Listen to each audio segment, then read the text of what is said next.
আজি বিশ্ব কৰ্কট ৰোগ দিৱস বিশ্বৰ বিভিন্ন প্ৰান্তৰ লগতে কোকৰাঝাৰটোৰ ৰূপায়ণ বিশেষ কাৰ্যসূচীৰ অসম কেঞ্চাৰ কেয়াৰ ফাউণ্ডেশ্যনৰ উদ্যোগত আয়োজিত কাৰ্যসূচীৰ অংশ হিচাপে উলিওৱা হয় বাইক ৰেলী কোকৰাঝাৰৰ ৰূপনাথ ব্ৰহ্ম অসামৰিক চিকিৎসালয়ৰ পৰা সালাকাটিলৈ উলিওৱা হয় সজাগতামূলক ৰেলীৰ শুভাৰম্ভ কৰে কোকৰাঝাৰ কৰ্কট চিকিৎসালয়ৰ অধীক্ষক নিৰ্মল সিংহই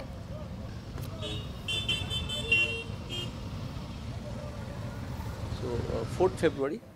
2025 আজিৰ দিনটো ওয়াৰ্ল্ড ক্যান্সাৰ ডে হিচাপে গোটেই বিশ্বতে পালন কৰা হয় ইয়াৰ লগতে সৌজন্য ৰাখি আমি আসাম ক্যান্সাৰ কেয়াৰ ফাউণ্ডেশ্যন যেটো এটা অসম গভৰ্ণমেণ্ট আৰু টাটা ট্ৰাষ্টৰ যুটীয়া প্ৰচেষ্টাত যিখন এটা ফাউণ্ডেশ্যন কৰি উঠিছে অসমৰ বিভিন্ন জায়গাত হস্পিটেল বিলাক আহিছে তাৰ সৌজন্যত আমি ওয়াৰ্ল্ড ক্যান্সাৰ ডে পালন কৰি আছো আজ এই বছৰৰ যেটো আমাৰ থিম এটো হৈছে ইউনাইটেড বাই ইউনিক আমি প্ৰত্যেকজন ইউনিক বেলেগ ব্যক্তিত্ব বেলেগ ব্যাকগ্ৰাউণ্ডৰ কিন্তু আমি সবে United to fight against cancer so এই ক্ষেত্ৰত আমাৰ কোকৰাঝাৰ ক্যান্সাৰ সেন্টাৰ যথেষ্টখিনি প্ৰচেষ্টা চলাই আছে কমিউনিটিত গৈ আমি স্ক্ৰিনিং কৰি আছো